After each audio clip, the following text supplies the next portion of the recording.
All right, welcome. Happy Monday. Oh, that pains me to say that. Happy Monday. Who the hell says that? 3, 2, 1. Yo, what's going on, Arkansas Razorback fans? Welcome to Tuss Talk with Ty. I really hope you had a good weekend. No Razorback football this last weekend, so couldn't have been too bad. Maybe your pro team lost. Maybe your fantasy football team's getting its ass kicked like mine are. My fantasy teams are 1-7 combined. The last 4 weeks, I have 2 teams, 1-7. Ty, your hands are full. We get it, man. You're running 2 channels. We understand. You got a lot going on. New stuff. You're now a part of the quote unquote hog media, Arkansas media. We understand. Nope. It's just me not making good moves. That's what it is. It's just me not making good moves. And I haven't filled out a college football pick'ems, the week-to-week picks. I haven't filled out that on Tuss Talk with Ty Discord since, week 2? Week 3? I just keep forgetting. I'm adjusting my rosters on fantasy football. I can't explain it. It's frustrating. I don't know. It's just a bad year. I think what it was, all my football mojo went into last year. My paid league, my team finished 3rd, which isn't great. I have won that league at least once or twice. I've been in the championship game in that league 3 times, I think. The Rams won the Super Bowl, and the Razorbacks won 9 games. They won their bowl game. I feel like all my mojo, maybe it just was cashed in last year. Whatever, if you believe in that hippy dippy, the aura, your aura, it's gone. It's gone. You used all your chi. All your football chi is gone. I don't know. I'm making up excuses. Not happy with fantasy football right now at all. I have never started off this bad when doing 2 leagues. Never. I've been in the same league that I'm in now for over a decade. It's the same group of guys. We all used to work together at Sam's Club in Springdale and Fayetteville, and been in the same league, and I'm just getting my ass kicked. So it is what it is. 7-5, changed my mind, says Captain Mike. Yeah, we're going to talk about the Final 5. You guys know how I am. I say it all the time. I'm not going to focus on how long this show is. We're just going to roll with it for a little bit. I do have a sick kiddo I had to pick up from school a little early today, so I'm going to try and not be too long here. And I will be at Razorback football practice today as well. Sam Pittman talked with the media, and we've got cliff notes from that. And Arkansas basketball tonight. They have their first real home scrimmage at home in Bud Walton Arena. Rogers State. I know nothing about them. That's fine. Correct me if I'm wrong. Didn't Musselman say on Friday when he talked to the media that they weren't going to really do any homework on these guys? And he also didn't know who his starting 5 lineup was going to be? That's intriguing. The most un-Eric Musselman-like rhetoric I have ever heard. He's not going with a starting 5, and they did no homework. And I don't know, maybe there's just no film on these guys. I don't know anything about Rogers State. And we know that's tonight at 7 p.m., radio only. Radio only, I think. Someone might have to back us up on that. We might need someone to clarify. And then Arkansas's on the road inside a new arena at Texas on October 29th. That'll be 3 p.m. When is that? Oh, my goodness. 3 p.m. Ooh, okay. Well, so I take that for what it's worth. And then November 7th, North Dakota State. We've gone over this, right? We kind of talked about some of this. It won't be too long. November 21st will be here in Arkansas. We'll be in the Maui Invitational, taking on Louisville at 4 p.m. again on the 21st. So, yeah, there's all that. Make sure you get, if you got a question or comment, whatever, please ask away, comment away. Patreon supporters, you have a audio upload waiting for you from, when was that? Friday? When the hell did I do that? It's up. Just go look. Just go pull up your Patreon account, and it's there. There's a new audio. It's talking about Heisman. We kind of, I think we touched on it here last Friday. I had 4 players out in one of my leagues and still won by 30. Yeah, well, I don't have that kind of luck this year. And I know in my paid league, it's both teams are they're banged up.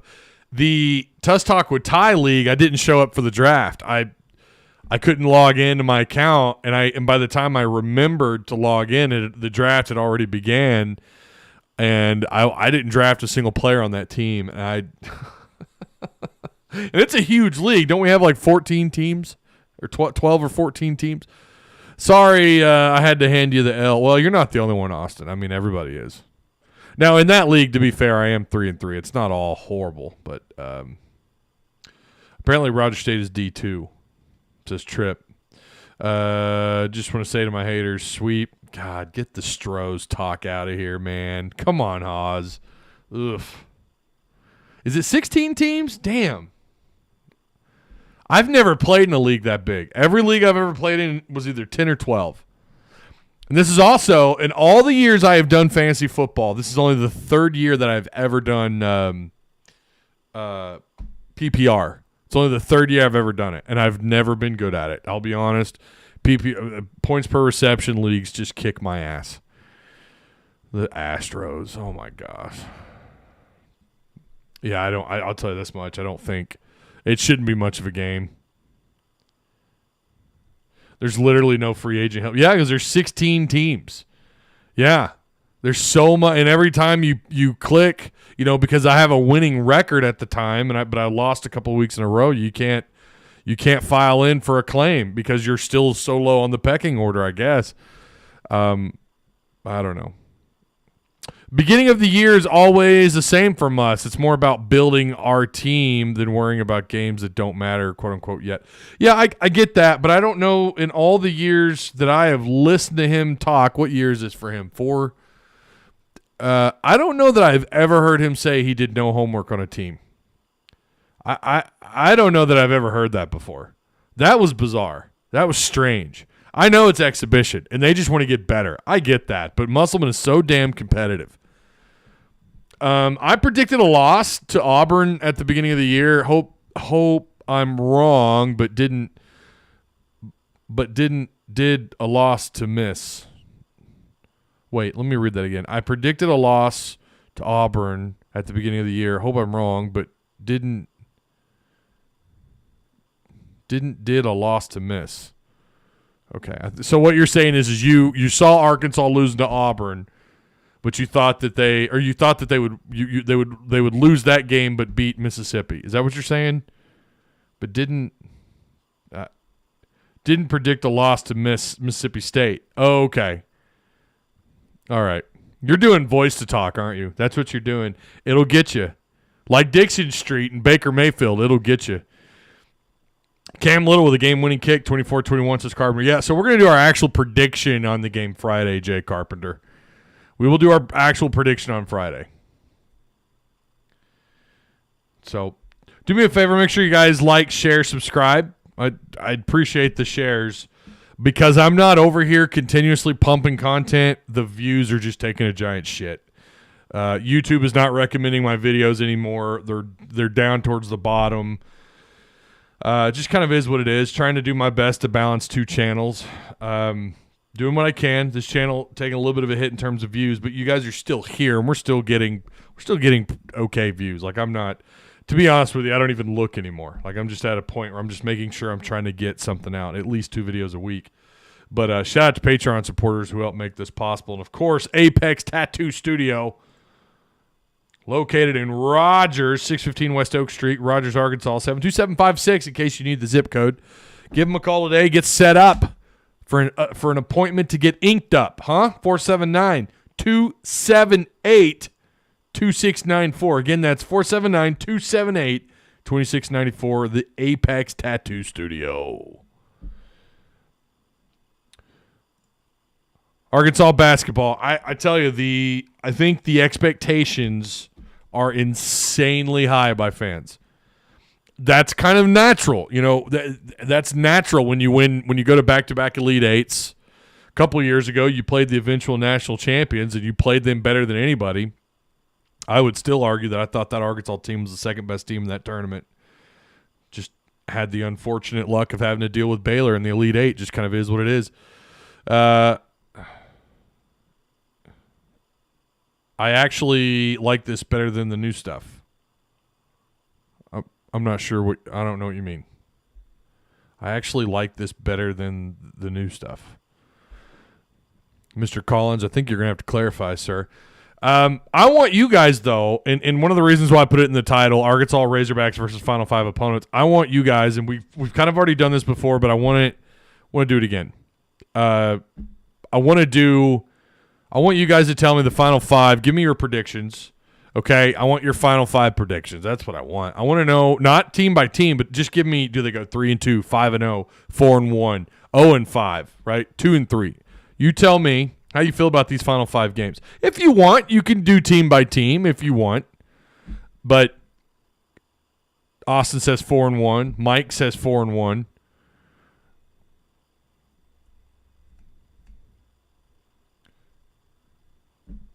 I got 3 leagues. I'm 3-4. Oh, Haas over here bragging, huh?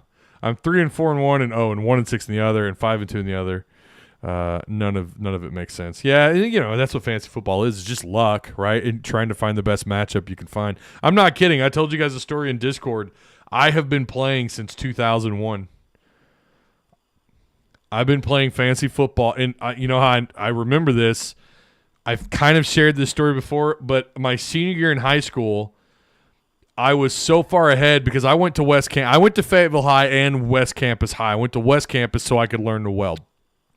Okay, I ended up sticking with West Campus because a smaller school, which it's down the road. It's 2 miles down the road from Fayetteville, from East Campus, right next to Ramey Junior High School.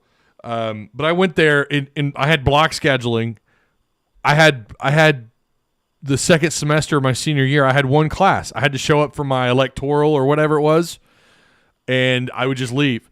Well, the fall semester, my opening class, I don't remember the name of the class, but it was like a new kind of experimental class, something new that they were doing in Fayetteville Public Schools that year, I guess, or maybe it was a part of the Arkansas curriculum for seniors. I don't remember, but we worked on graphs and stuff a lot, and we were sitting we had computers, and what was cool about it was they were not blocked off. We could go anywhere other than adult sites. You couldn't go to adult sites. You couldn't go to obviously porn sites.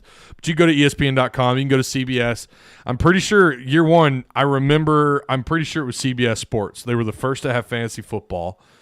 And everyone was talking about how their parents were doing it at work. And I was so curious what the hell it was. And at the time, of course, the Rams were red hot.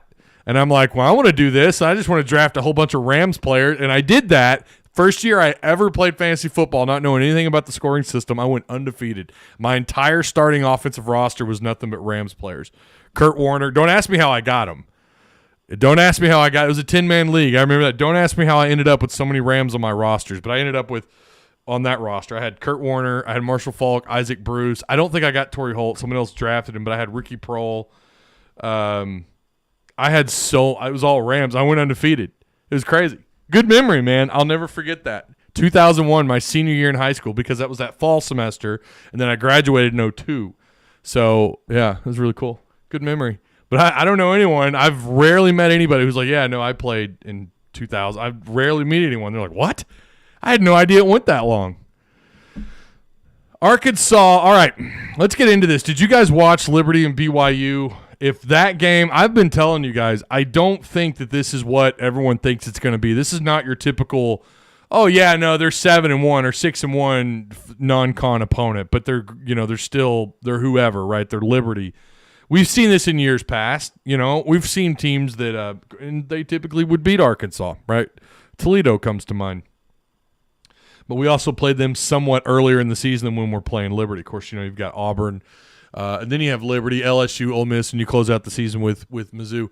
But Liberty plays BYU at home, and makes that win on the road at Provo. It makes that win on the road at BYU look like complete crap defensively. It's a little bit embarrassing. You're feeling pretty good, and I thought BYU was going to win that game, or they were going to make it a game. Didn't happen. It was kind of embarrassing. They scored, 14 points? And I watched a good portion of it. I was kind of sharing some of the game with you guys in Discord. 41-14 ended up being the final score. BYU on the road.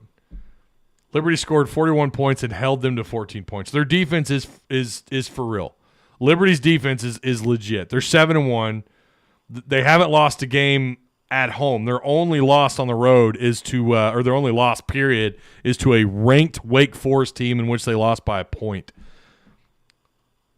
Of all the independent teams, that's Liberty, Notre Dame. Ironic because, three of these opponents have played each other. BYU's played both Notre Dame and Liberty played BYU. But Liberty, Notre Dame, BYU, Army, UConn, New Mexico State, and UMass. Liberty has the best of the independent squads or the independence teams. They're 7-1. Notre Dame's 4-3. BYU's 4-4. We know BYU's going to be they're joining the Big 12 conference next year. But this is right. Pretty sure this is their last year in being independent. BYU should have been in a conference. I mean, I don't know what they were doing messing around being independent, but their schedule's brutal. And last year it wasn't any better. But they're riding a 3-game losing streak. But Liberty, on the other hand, is playing some pretty fantastic football on the defensive side of the ball. Only one opponent has scored above 30 points this year. And, again, that includes playing BYU, and that includes a top 20 Wake Forest. Yeah, you can argue their schedule is complete crap. But the fact that at home they manhandled a BYU football team that went up and down on our – and I get it. Everyone's going to say, well, yeah, Ty, we all know Arkansas secondary is bad. But I feel like now, because of how easily Liberty manhandled BYU, I don't know. It's almost like a giant red flag in the air that this is going to be a football game in Fayetteville. Yet another ranked opponent for Arkansas to deal with. It's a non-conference football team. That'll be 2 this year for Arkansas. That's more than most, right? How many teams play in a brutal SEC schedule right now, currently on your schedule? Currently, whether you've played them or you haven't, you've played 1, 2. Again, this is at the time they were ranked. Some of them are not ranked anymore, but just based on ESPN, if you click on the schedule screen, it's 1, 2, 3, 4. I don't know how Liberty's not ranked. 5, 6, almost half your schedule. Well, more than – no, that is half. Sorry, you played 12. For some reason I was thinking NFL. But that's half your schedule. You either played a team that was ranked at one point in time or another, or you're about to play, right? According to them, you have 2 ranked opponents, right? That's according to the AP. You've got LSU, who's 18th in the country, starting to wonder if they shouldn't be high. And that's another game that I watched, LSU Ole Miss. Oh, my word. And how Ole Miss only fell back to 15th is beyond me. I don't know. I guess because they went on the road and got curb stomped, down at LSU. Like, I guess. I don't know. I don't know after what I've witnessed and watching Ole Miss play this year. I don't know if they belong in the top 20. But then at the same time, you're grasping at straws because I do think they should be ranked. I do think they're a top 25 caliber team. Ole Miss is about to run into an absolute buzzsaw. But getting back to what I was discussing, Auburn to me, of the conference opponents, Auburn and Mizzou are your only 2 conference games that you've got to feel really, really good about. Some will probably argue Ole Miss, and I could see the argument there. I don't know. I think the jury's out for me on that game. For me, that game right now is a coin flip. But Arkansas versus Auburn, which is 11 o'clock this Saturday. Oh, how I wish that game was in Fayetteville. But I'm that way every week, right? When they have an away game, I'm like, I'll bring that game to Fayetteville. But I just wonder what that crowd would look like getting ready for Auburn. But Harsin is still there. Here's the thing, and again, we'll talk a little bit more about this on Friday, but Harsin is coaching for his job, and he knows this. He's backed into a corner. Sam Pittman has never beaten the guy. Say what you want about 2020, I don't care. It happened. You can argue, well, you should have been in that position to begin with. If you're good enough, you should have had to, how that game ended. It ended the way it did. We're over it, okay? You're 0-2 versus these guys. Haven't won there in a decade. You're 0 for 4. This will be your 5th trip since the last time you've won at that place. Of all the years, too, 2022? Like, what? Arkansas won in 2012? Remember how bad things were here? Arkansas has no business with that kind of awful schedule with Auburn. But then, you turn around, and then you've got 3 wonderful games in Fayetteville. And I mean that good just from a fan's perspective, a fan of college football. You got to really love that you've got Liberty, LSU, and Ole Miss all in Fayetteville. And then you close out the year, of course, against Mizzou. But Auburn, you've got to feel comfortable with. All of a sudden, it's like, well, now Liberty, who do you feel more comfortable with, right? Liberty because you're in Fayetteville, or Auburn because they're in shambles? Auburn ran the football pretty effectively last week. A little shocked at how easy it was. Maybe they've kind of figured it out. Of course, that's how things work, right? Teams figure it out the week before they play Arkansas, or the week that they play Arkansas. Let's see. Scott Swindle says Arkansas is going to finish 4-1. Ramon Shicey says if offense is not one-dimensional, 4-1. I agree with that, Ramon. Carpenter just gives me his final. He just says 7-5. All right. You can just say 3-2. Okay. For me, basketball feels like the glory years. Yep. If we beat Auburn, the rest of the season is ours, says Kate. Oh, Kate coming in hot. I don't know, Kate. I don't know that Auburn is on the same level. I don't even know if they're on the same level as Liberty. I definitely know they're not on the same level as LSU. I'm going to look at their pro football. I've got it pulled up here. For those of you who are in our Discord, you saw that. I posted that for you earlier. The final 5 games and how Arkansas matches up against these other 4 teams just in terms of PFF grades. So I'm going to talk about that here in just a second. Yeah, I don't know. I guess because it's at a place Arkansas doesn't win at, right? But Auburn overall quality as a team, that product on the field, not very good. You could almost make the argument they're the worst team that you have left of these final 5 when you consider the matchup and where they're being where kind of how it's going down, right? Liberty, LSU, Ole Miss, I feel like are all a solid step and a half ahead of Auburn. The issue that you got to deal with is they're Auburn. They still recruit pretty well. They still have that pool of talent to pull from POOL versus PULL. They have the ability down there, even when they're not so great. They can still recruit okay, and they can still pull from South Georgia, North Florida, Alabama, Tennessee. You know, they have that region that they're gonna have the talent from, right? Arkansas, it's either going to be Texas, a little bit of Oklahoma, and some Arkansas. Although the Arkansas talent starting to fall down a little bit. It's not as prominent with Little Rock and Northwest Arkansas kids. Of course, Texas is going to be, of course it is. You're going to have mostly Texas kids. But that's the thing that kind of worries you is that they're still, and it's like A&M. A&M, look how bad A&M is. How bad is A&M? And they didn't really beat you with, it's still the game. I just don't understand it. Look how bad that football team is, and they beat Arkansas. I feel like I screamed that from the mountaintop, and I had folks like, no, Ty, we're better. Yeah, all right. Doesn't matter. It doesn't matter. It does not matter. They could finish the season 1-11, and their only damn win would be against Arkansas. I hate the Aggies with a passion. I hate them. This drives me crazy. No business beating Arkansas. And I don't know that, at the time Arkansas wasn't playing very good football. I agree with that. They would obviously go on a 3-game losing streak. You understand losing to Bama.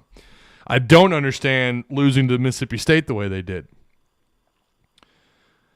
It's safe to say that away from home, their defense is even worse, talking about Arkansas. So that also gives you pause for concern, right? Auburn, they've got a guy who can run the ball around a little bit. Liberty's more of a defensive-minded team, and LSU seems to have found their footing on offense. Any more predictions? What up, my guy, Ty? How you doing?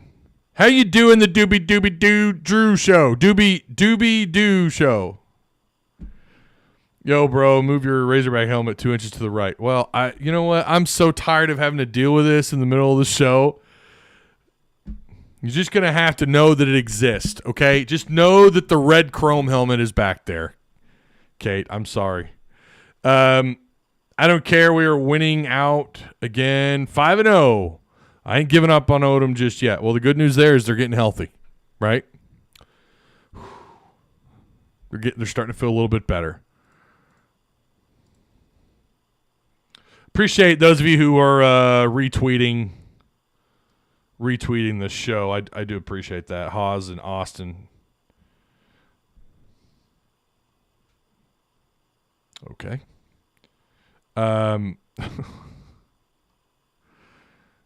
Getting tagged in some really weird stuff on Twitter.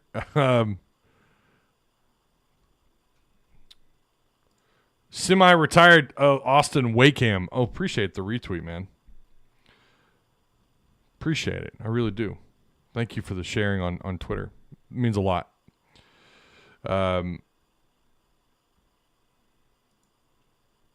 Let's talk a little bit about what, if I could pull up my notes here. Hang on just a second.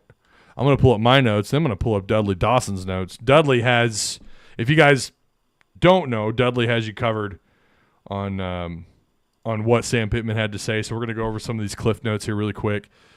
Let's see. It was announced before the press conference that Arkansas will host. Okay, yeah. Liberty at 3 p.m. See, this is why I love this. This is why I love Dudley, man. He makes things so much easier, the way he just kind of pinpoints the bullet points here. Let me share this for you guys in the live stream in case you want to get caught up as well. There you go. I'm just going to go over what Dudley has posted for us. I listened to it. I was there. I had a sick kid in the house. We just came home, so I was a little bit behind. Listen, I could hear Sam talking. I wasn't really taking notes, though. Arkansas visits Auburn this upcoming Saturday at 11 a.m. The game will be televised on SEC Network. Coach Sam Pittman says the team is as healthy as it's been going in several weeks due to the off. Of course, the bye week took care of that. Taking a look at defensive back Miles Slusher today, Malik Chavis on Tuesday, and getting offensive linemen Tykes Crawford and DBs Jaden Johnson and Kari back. Marcus Henderson not likely to play. Don't know what's going on with Marcus Henderson. I don't know what's going on with him. I wish I knew. So we're kind of taking it step by step. If you recall, I think it was last week when Pittman said that Chavis was the furthest away of all the players. We'll see kind of where they're at. And again, I'll be at practice today. I'm about to leave. Actually, as soon as I'm done here, I'm probably going to get ready to go watch the Razorbacks practice for, a whopping 20 minutes. Quarterback KJ Jefferson did not throw during last week. He's had soreness in his shoulder since the Thursday practice before Arkansas played A&M. Jaden Hazelwood also has a nagging shoulder injury that Coach Pittman says will likely be there all season, so he's probably going to have to require some off-season surgery. By the way, I'm pretty sure Hazelwood has another year of eligibility. I'm almost positive he does. Is he a junior? If he's a senior, but he's not a redshirt senior, I think no matter what, he gets another year because of the COVID year. Linebackers Bumper Pool and Drew Sanders both healed up during bye week. So I don't know. Again, I didn't hear how he put that. Did he put the emphasis anywhere on how healed up they were? Like, was he saying, like, they're healed up, they're good to go? If so, hopefully we don't see any more missed tackles from Bumper. I also saw Drew miss a couple last week as well. I don't think we talked enough about that. Fellow linebacker Chris Pupal has been getting more snaps in recent weeks and will continue to do so, according to Coach Pittman.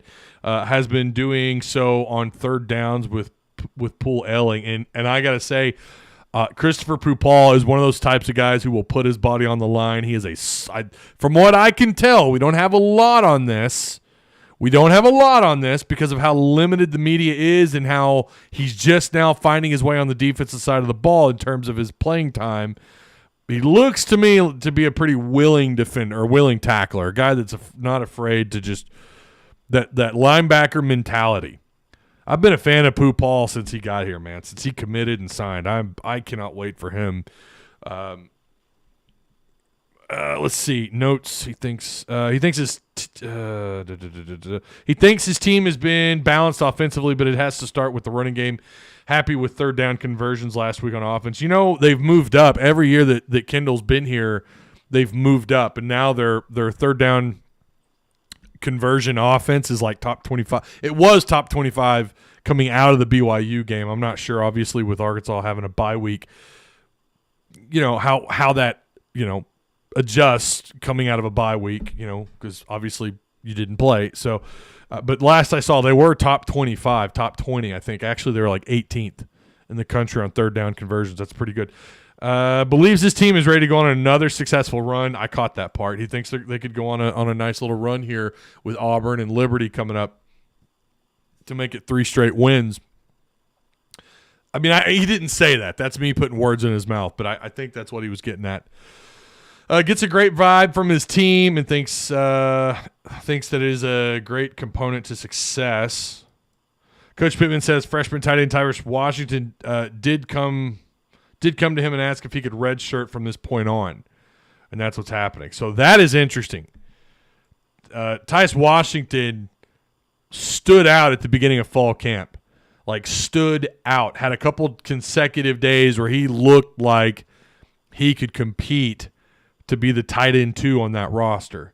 And then as the season went on, he kind of dragged it out a little bit. We saw less and less of him standing out. Didn't really see him a whole lot in fastball. I don't think we really saw him at all in fastball drills. Could be wrong on that. But yeah, so Washington, a guy to keep an eye on. So he wants the red shirt, and he's going to do that. So here's something on Isaiah Centena. Listen to this. He also said that freshman wide receiver Isaiah Centena has been injured with a high ankle sprain. Okay, first I'm hearing of that. I saw him at the Fayetteville Springdale game. He was moving around just fine. Has played in one game. Pittman would like to redshirt him, but has not talked with him about it yet. Notes Centena, and this is true. Centena was in the 2-deep wide receiver rotation before the injury, and he certainly would like to play him in a bowl game. So, actually, he could play in the final 3 games and not burn his red shirt. Maybe he's just talking about his availability with his injury, but that's interesting. So Centena has a high ankle sprain. I saw him, myself and our photographer at Hogville, John. We went to the Fayetteville Springdale game inside Reynolds Stadium, Razorbacks, where the Hogs play. Fayetteville and Springdale playing their games there while Fayetteville's having some remodeling done on campus or on their, where they at Fayetteville. They're having some remodeling stuff going on, and Centena walked right by me, shook his hand, said hi to him. He looked fine to me. He wasn't limping. So I don't know. I don't know how bad. Maybe it's. I don't know. I don't know much about the high ankle sprain injury. I do know. I've heard of players at all different levels with the high ankle sprain. It does sideline them for a bit, but also it's one of those kind of injuries where everyone reacts differently to it. So I definitely think it's something you should take serious for sure. Ty, how many Auburn freshmen does it take? Oh, I don't know. Then I got told to take the warning and move on, so I don't know what you're talking about. I don't know what you're talking about, but I'll allow it. Dirty balls. Oh, my Discord. Okay, Ty, I'm sorry, but your Discord mods properly represent what people mean when they call others Discord mods. Not only was I warned for saying we sucked, your mod lied and said I didn't chat at all prior. I don't know anything about that, man. You'll have to take that up with a mod. I don't know. Or hit me up in the DMs. I don't know what you're talking about. I didn't know anyone got. Then I got told to take the warning and move on. I don't know. You'll have to hit me up in the DMs, or I don't know, man. I don't know what to tell you. High ankle sprains are much worse than low ones. Yeah, I know. I know low ankle sprains are easier to deal with, right? But I've heard high ankle sprains are the worst version of that injury, right? Of the ankle sprainery, if I could say that.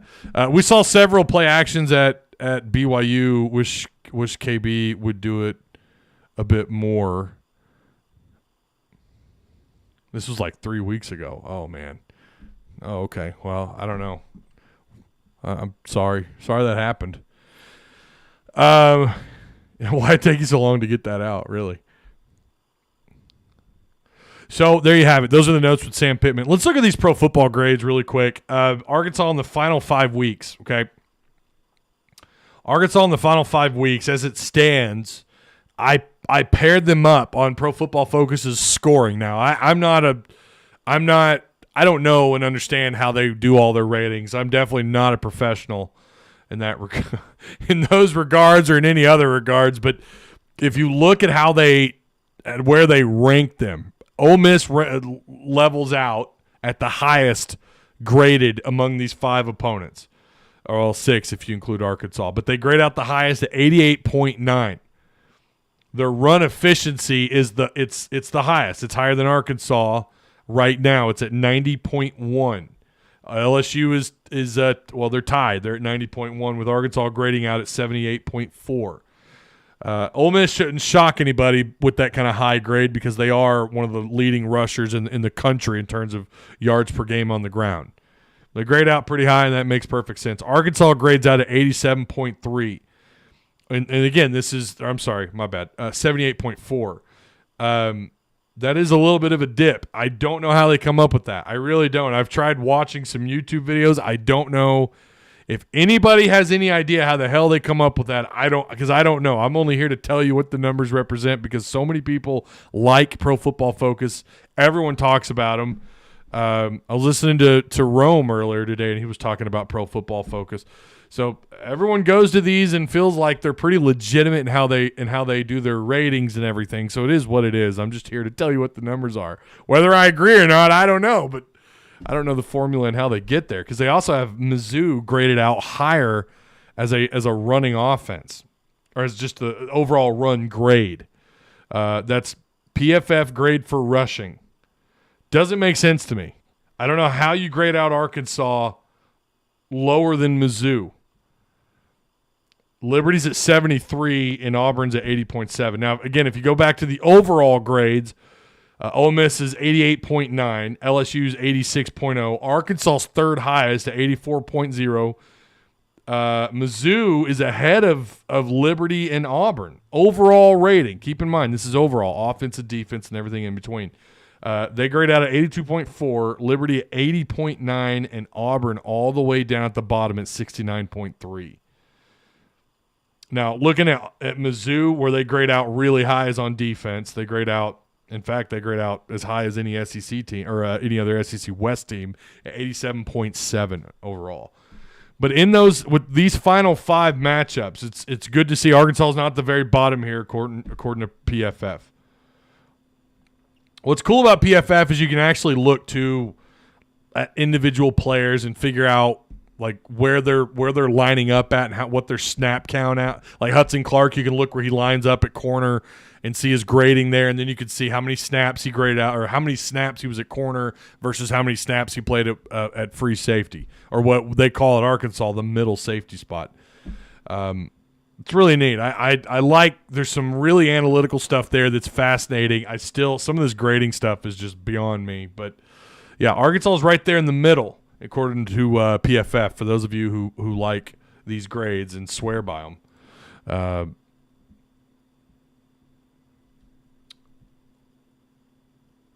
Let's see. Yeah, you do.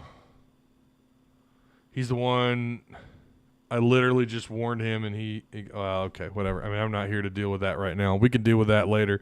Yeah, so Arkansas's grading out high on Pro Football Focus. Where Arkansas's getting the most love, for sure, and believe it or not, it's actually their offense is the highest part of PFF, of their ratings, and they rank out actually highest among anybody on offensive scoring in the SEC, with this final five games listed out with Auburn, Liberty, LSU, Ole Miss, and Mizzou. They grade out higher than any of those teams on offense. On defense, they grade out the second lowest, which makes sense, right? Am I looking at that right? No, they grade out the lowest defensively. Yeah, Arkansas grades out the lowest defensively, 67.1. Again, Liberty grades out really high here, 88.2 on their defensive on their team report. So, but Arkansas overall on offense grades out the highest among these next five opponents. Ole Miss at 77.4, LSU at 76.5, Liberty at 69.0, Mizzou 68.8, and Auburn at 61.4. Auburn has been awful. They've been really bad on offense. Mizzou's just been terrible. Tombstone, there you go. Tombstone the like button. Tombstone pile drive the like button. There you go. That's how you do it. We're just helping with the algorithm. The more people that come through running their mouth, It's true. Yeah, that is true. The more you interact with the channel, make sure you guys hit the like button too. We're not even at 20 likes. We could do better than that. Say what you want about why. Oh, what?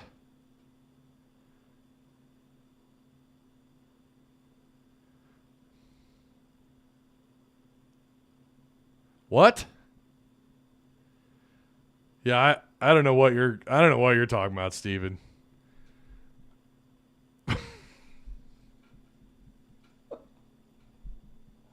Oh my god. All right. On that note, that's gonna do it for the live. I'm gonna get ready, go to practice. We will be live again here. We'll talk about the Auburn matchup on Friday. Oh my lord. Whew. When did it go off the? When did we fall off the track on this one? Wow. We'll be back on Friday. Of course, we're going to talk Arkansas basketball this week. I don't know. I think I'm going to have Otis Kirk on Thursday at 11 o'clock for the Auburn preview, so make sure you're there for that. And then Friday, we'll be back here. The earlier, the better. Oh, my goodness.